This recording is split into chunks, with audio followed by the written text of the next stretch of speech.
The training hall of the Tri-Alliance Military Academy thrummed with the pulse of machinery buried beneath the floor. Overhead, white lights washed every surface in a stark glare that never softened, making the hall resemble a surgical room more than a place to forge warriors. The gravity was set to 1.4 g, a subtle choice that favored heavier species and punished anyone who lacked their mass. Humans felt it first, ankles burning, lungs straining, muscles tight from constant resistance. Cadet Mira Hale refused to show a hint of discomfort. She stood in a sharp line of mixed-species cadets, her posture rigid, eyes fixed on the towering figure pacing before them. Captain Vorkath looked as though the hall had been engineered for him alone. Nearly 8 feet tall, plated in dull emerald scales, his silhouette cut a predatory shape. His eyes, slitted gold, swept over the cadets with the disdain of a judge already planning the verdict. "This exercise," he announced, "will reveal which of you has discipline and which of you should have stayed in the nursery." A faint ripple of amusement passed through the Xarak cadets. Humans remained silent. Vorkath gestured toward a reinforced striking slab. "1 by 1.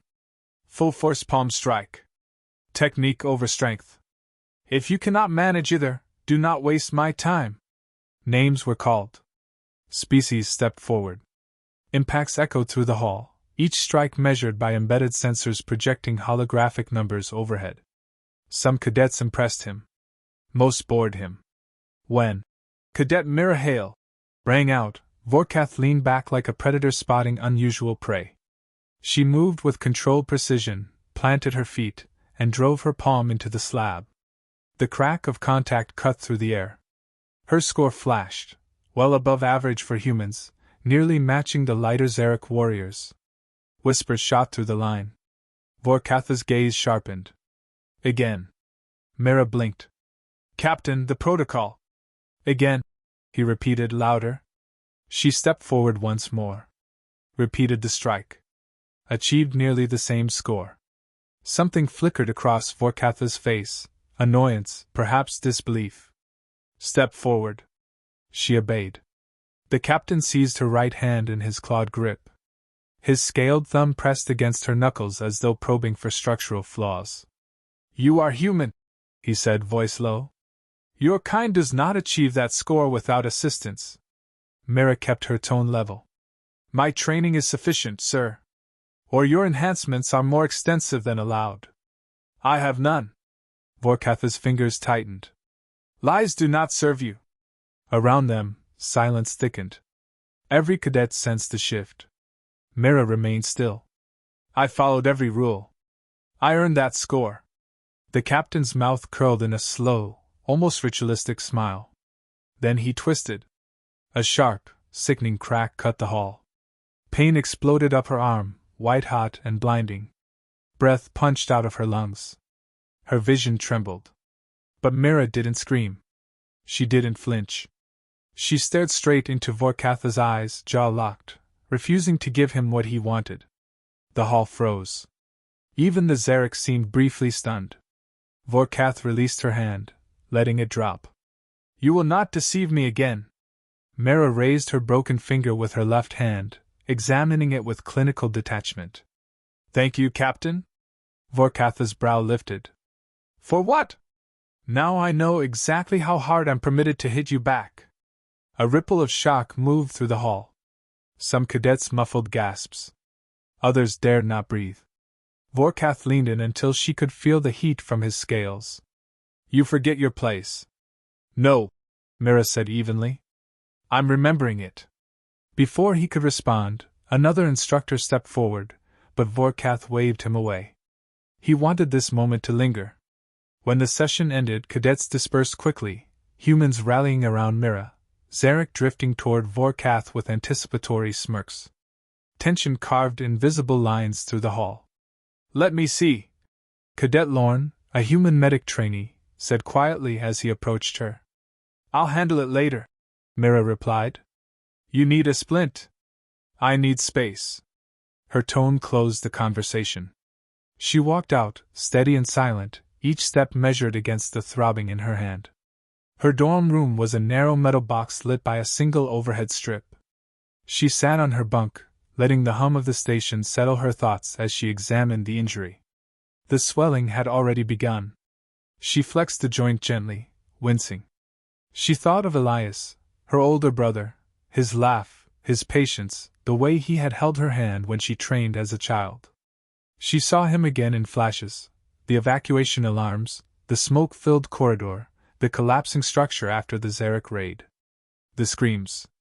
The news that her brother never made it out of the upper deck. Her jaw hardened. Vorkatha's cruelty had awoken something she worked desperately to cage. A soft chime sounded. Her door slid open. Commander Redden, Earth Liaison, stepped inside. His expression was tight with frustration. "Cadet Hale," he said, "the incident is already reaching the Council." "I gave him no excuse," she said. "That doesn't matter. They're calling it defiance. He broke protocol. He broke your finger," Redden corrected. "Which you allowed by stepping forward twice." Mira met his stare. "Should I have stepped back? You should not provoke him. He singled me out. He singles all humans out. That's the reality here. Your role is to endure, not escalate." Mira's voice dropped. "Endure abuse? Endure until we have enough political leverage to push back officially," Redden said. "Not like this." She looked down at her hand, swollen and discolored. "I'm not asking for revenge." Redden exhaled sharply. "Then what are you asking for?" "Respect." He shook his head. "You won't get it by challenging the most decorated Xarak officer on the station." "I didn't challenge him." Redden studied her for a long moment. "If Vorkath escalates again, you will do nothing. That is an order." Mira didn't respond. "Say it," Redden pressed. "I hear the order," she said. "Not good enough. Acknowledge it." Mira looked up. "I hear it," she repeated quietly. "And I'll act within regulations." Redden narrowed his eyes but let it pass. "Medical Bay will treat your hand. Report by 1800. He left without waiting for agreement. The door slid shut. The hum of the station returned. Within it, Mira heard something else, something she had buried for years. Resolve. Later that evening, the Academy summoned all combat trainees to the central hall again. Vorkath stood on the elevated platform, arms crossed, gaze sweeping the room with practiced arrogance. "Tomorrow," he said, "we begin voluntary close-quarters demonstrations. Any cadet who questions my discipline may step forward." The hall remained still. Mira felt every eye shift toward her. Vorkatha's gaze locked onto her. "If any human doubts their place, this is your chance to prove otherwise." He expected silence. Submission. Fear. Mira stepped forward. The hall erupted in whispers. Vorkatha's smile widened. "So be it." Her broken finger throbbed in time with her pulse. This wasn't defiance. This was justice waiting its turn. The observation deck wrapped around the circular combat arena like an inverted amphitheater. Hundreds of cadets filled the tiered benches, their voices hushed as the lights dimmed and the gravity recalibrated. A mechanical hum rolled through the chamber, as the field dropped from a punishing 1.4 G to a more forgiving 0.8 G. Mira Hale stood alone on the polished floor, her boots magnetized until the system fully stabilized. She felt lighter, steadier. The weight that had dragged on every joint earlier now lifted, freeing her movements. She stretched her injured hand subtly behind her back, ignoring the lingering ache. Across the arena, Captain Vorkath stepped into the light. His scales reflected the glow like burnished metal. His cybernetic left arm, a brutal enhancement of armored segments and hydraulic muscle, clicked softly as he rolled his shoulder. The implant had been awarded after he lost the original limb in a war many humans still remembered too vividly. Whispers swirled through the crowd. "He'll crush her. She's suicidal. He wants to make an example." Vorkath addressed the gallery with theatrical ease. "This demonstration exists to educate. Humans, as always, volunteer eagerly without understanding consequence." Gasps filtered through the seats. Mira kept her expression unreadable. Vorkath turned to her. "Cadet Hale, you may walk away now." There is no shame in admitting your limits. There is, Mira replied, when the limits aren't real. A low hiss escaped the Xarak cadets. Vorkatha's eyes narrowed. Begin. 1. First exchange. The signal flare blinked overhead. Vorkath lunged. His opening strike was meant to intimidate, a sweeping arc from his metal arm designed to force her backward. Mira dropped under it with a sharp pivot. The air whistled where her head had been a heartbeat earlier. She countered with a quick elbow aimed at his ribs. It connected, barely shifting him. Vorkath snorted. That is your power? Pathetic. He moved fast for his size, driving her back with rapid jabs. Each blow sent vibrations up her arms when she blocked, but the reduced gravity let her redirect them more easily.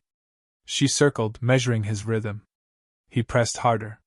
You hide behind footwork. Just like your species hides behind treaties. And your species hides behind tradition. Mira shot back. When you need an excuse to bully someone smaller. Vorkath charged. 2. Mira's strategy takes shape.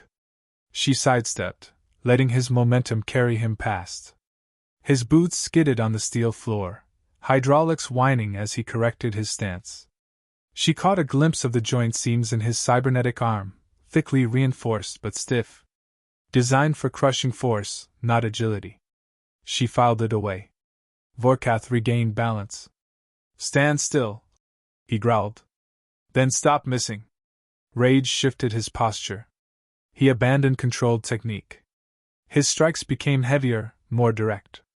Mira let him burn energy, dodging by inches, reading the patterns. Every miss widened the cracks in his composure. A glint of approval flickered in one of the human instructor's eyes. They recognized her plan. She needed him furious. 3. Turning point. Vorkath charged again, but this time she moved toward him instead of away. She slipped under his center line, hooked her arm beneath his cybernetic elbow, and twisted with her full weight. A metallic grunt burst from his throat. He hadn't expected leverage. He hadn't expected her to engage the limb itself. The arena murmurs turned sharp. Vorkath tried to wrench free. Release me. Make me. His cybernetic arm whined under the torque. Mira shifted her stance, using the low gravity to pivot around him. Her feet lifted momentarily off the floor, converting the motion into a spiral that forced his joint to bend in a direction it wasn't meant to travel. Vorkatha's breath hitched, a rare sound. Mira felt the limb's mechanical resistance falter. This was the moment. She braced a knee against his shoulder plate. And pulled. Hydraulics snapped. Sparks spat outward. Vorkath roared, a visceral, animal sound that shook the arena. The metal plating buckled. The main anchor joint tore free under the sudden torque. In a final wrenching movement, the entire cybernetic arm ripped loose, wires trailing like severed tendons. The limb crashed onto the arena floor with a resounding clang. Gasps ricocheted through the gallery. Some cadets stood. Others recoiled. Mira stepped back, breath steady, eyes unflinching. Vorkath staggered, clutching the sparking stump. You! His voice broke. You dare! You taught me to strike with technique, Mira said calmly. I listened. Blood, dark, viscous, dripped from the exposed musculature around the implant's socket. A medic alarm blared from the walls. For several seconds, no one moved. Then dozens of security officers stormed the arena, surrounding both of them. Xarak guards rushed toward Vorkath with protective shields. Human guards formed a barrier around Mira. The two lines met like tectonic plates grinding against each other. The arena filled with shouted orders, clashing demands, attempts at restraint. Vorkath, still shaking from shock, pointed at Mira with his remaining arm. Arrest her! Assault on a superior officer! A human guard barked back. She acted under sanctioned conditions. Silence! Another Xarak shouted. This was mutilation! Mira stood in the center of the chaos, still as stone. The severed arm lay beside her. 4. Political shockwaves. Director Eileen Rowe, head of human operations, pushed through the crowd. Clear the floor. Now. The security units pulled back reluctantly. Mira and Vorkath were escorted through different exits. As Mira walked down the corridor, the station's lights flickered to emergency tones. Rumors were already spreading like fire through oxygen-rich air. 2 cadets passed her, voices low but urgent. They're demanding her immediate suspension. No, expulsion. Xarak officers want a tribunal. Mira kept walking. Her heartbeat remained steady. The reality of what she had done hovered at the edge of her awareness, huge, dangerous, irreversible, but she didn't regret it. Her brother's face settled in her thoughts, a silent anchor. 5. Command intervention. She entered a secured briefing room. Commander Redden waited inside, jaw clenched. You didn't just win a fight, he said. You detonated a political mine. He forced a match. He didn't force you to dismantle him. He exhaled, frustrated, conflicted. Vorkath's arm wasn't standard issue. That was a ceremonial augmentation gifted by his war council. I fought within the rules. You exploited them, Redden corrected. And made him look weak in front of every species here. Mira met his stare. Maybe they needed to see it. Redden slowly lowered himself into a chair. There's an emergency council meeting in 2 hours. Humans want you defended. Xarak want punishment. Both sides are blaming the Academy for letting this escalate. Where does that leave me? In the crossfire. She nodded once. I'll face whatever comes. Redden hesitated. Be careful. You've stirred something old and dangerous. 6. Cliffhanger. Hours later, Mira stepped into her quarters. The door slid shut, and darkness settled over the room. A faint metallic scent hung in the air. She flicked the lights on. Her breath caught. Across the wall, carved deep into the steel with unmistakable Xarak claws, were 4 words. You have shamed us. Underneath, a 5th word had been etched with deliberate force. Atonement. Mira stared at it, pulse steady, expression unreadable. The storm had begun. The metallic scent clung to the walls. Mira stood before the carved threat, each letter gouged deep enough to warp the steel plating. The shadows cast by the overhead lights sharpened the marks into something almost alive. Atonement. The word hung in her mind like a blade suspended by a frayed thread. She didn't move. She simply breathed, steady and measured. A soft hiss signaled her door opening behind her. Don't touch anything, Commander Redden warned as he stepped in with 2 security officers. Xarak extremists mark their targets this way. They want you afraid. Mira kept her eyes on the wall. Fear isn't their specialty. Intimidation is. And it's working on half the council, Redden muttered. But not on me. He circled the room, scanning every corner. The security team swept the vents and flooring, confirming the space was clear. Redden stopped beside her. We move quickly. You'll be escorted to a secure wing until the tribunal. I won't hide. You don't get a choice, he said. They're planning something else. This isn't the end of it. She finally turned from the wall. Then let it come. Redden's expression tightened. Be careful what you invite. 1. The ambush. The secure wing was 2 levels down, connected by narrow corridors lined with scanner gates.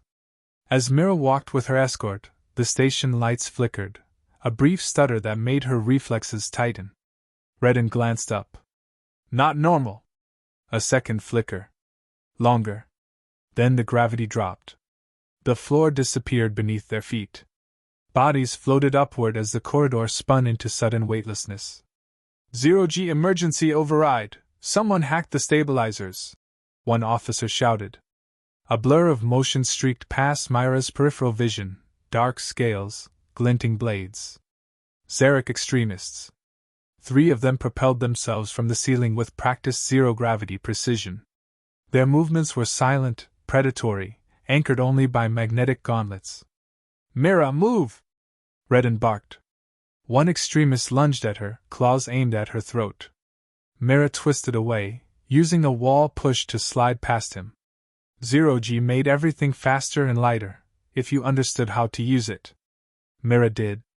She grabbed a floating oxygen canister from a utility hook and threw it toward the incoming attacker.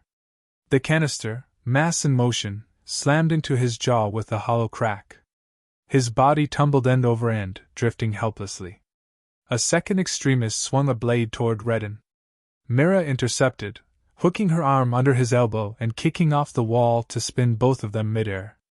The momentum tore the blade from his grip, sending it spiraling. "Traitor!" the extremist hissed. "Wrong human," Mira said, shoving him into a railing that flickered as gravity tried, and failed, to return. A third extremist approached silently from behind her. Mira caught the reflection in a floating shard of metal. She didn't think, her body reacted. She grabbed the railing, used it to anchor herself, and lashed out with both legs. Her boots struck the attacker's chest, driving him backward into the bulkhead. The impact stunned him long enough for Redden's team to restrain him.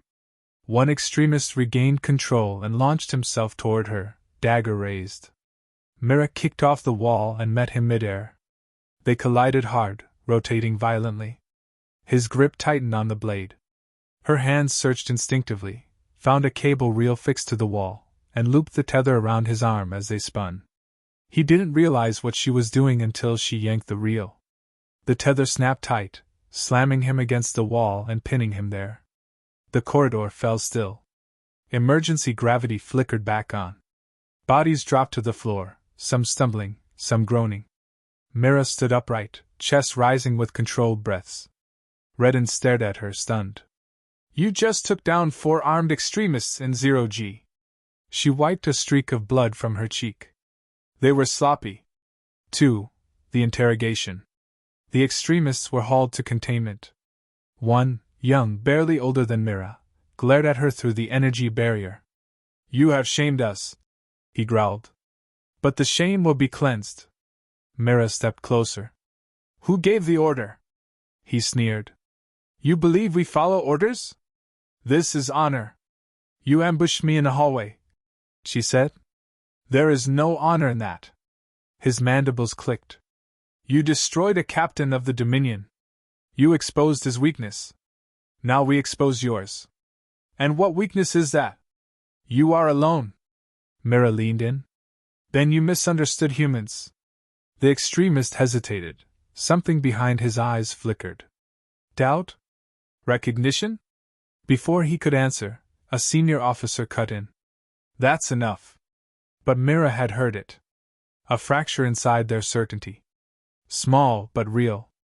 3. The tribunal. The council chamber rose like a cathedral, holographic banners of each species hovering above semicircular platforms. The room buzzed with tension.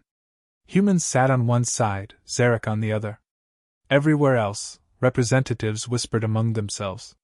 Mira stood in the center, facing the tribunal panel. Vorkath entered through the opposite doors, supported by 2 aides. His missing arm was covered by a metallic sheath to hide the exposed muscle. His eyes locked onto Mira with venomous intensity. "Proceed," the presiding counselor ordered. The prosecution opened with accusations: violent misconduct, intentional mutilation, species provocation.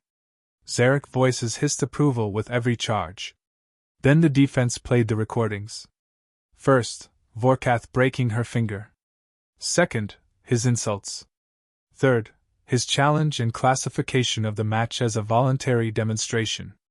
Fourth, archived logs of his previous assaults on human cadets, concealed under discipline reports, signed by biased Xarak officers. Silence washed over the chamber. Redden stepped forward. This was not defiance. It was survival. And it is time the Academy operates by equal standards. Vorkath erupted. "She tore off my arm." Mira spoke before anyone else could. "Your arm failed because it was poorly maintained and not designed for precise combat. I applied force within regulations." Gasps rippled. Vorkath lunged forward.